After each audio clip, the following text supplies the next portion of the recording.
past few decades, there's been an intense struggle in Washington.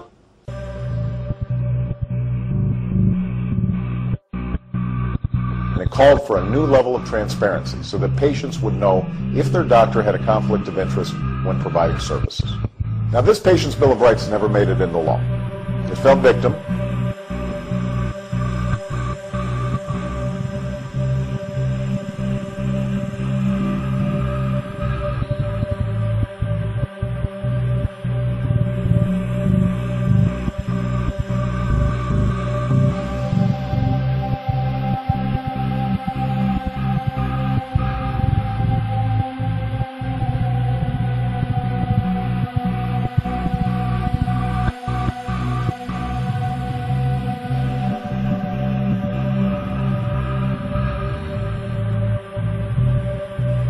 Again and again to the same special interest lobbying that has blocked passage of health insurance reform for so many decades.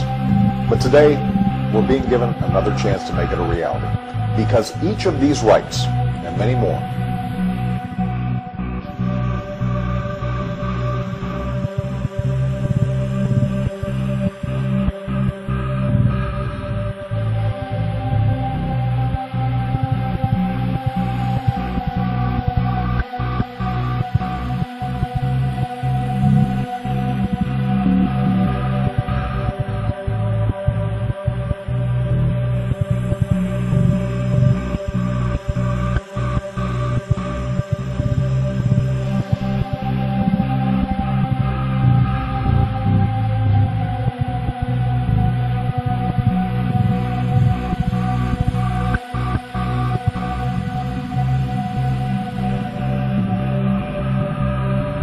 are incorporated in the health insurance reform bill that recently passed the House of Representatives and in the bill that is currently making its way through the Senate. Both the House and the Senate bills would make it against the law for insurance companies to deny you coverage on the basis of a pre-existing condition or illness.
Both would stop insurers from charging exorbitant premiums on the basis of age, health, or gender. Both would prevent insurance companies from dropping your coverage when you get sick. And both would put a limit on how much you have to pay out of pocket for the treatments you need in a year or a lifetime.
What is your main aim in this visit? What are you really trying to accomplish while you're out here?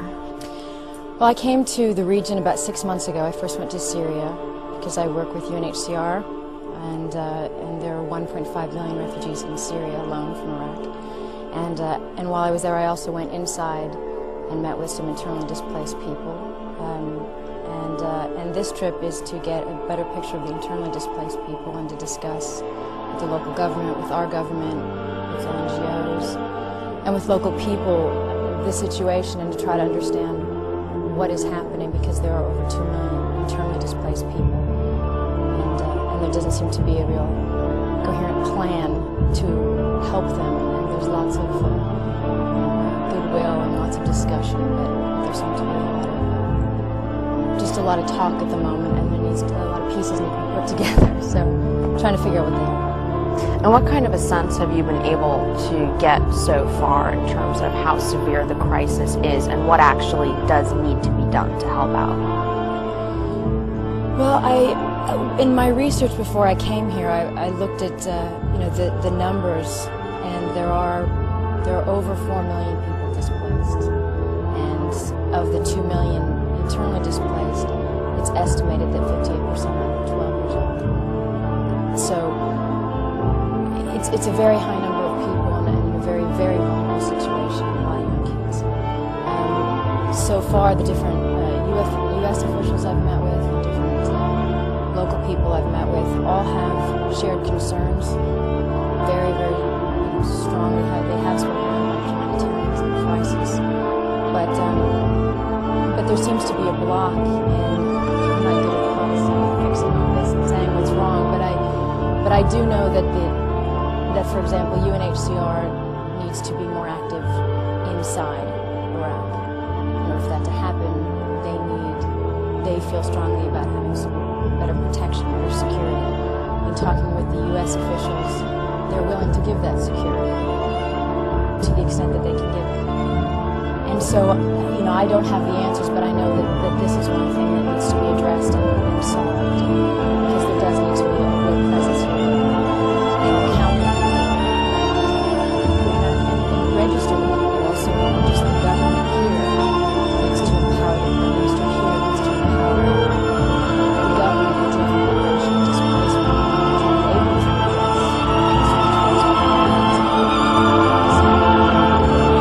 Do you think the global community has a responsibility to address that? Well, I think the global community always has a responsibility to any humanitarian crisis.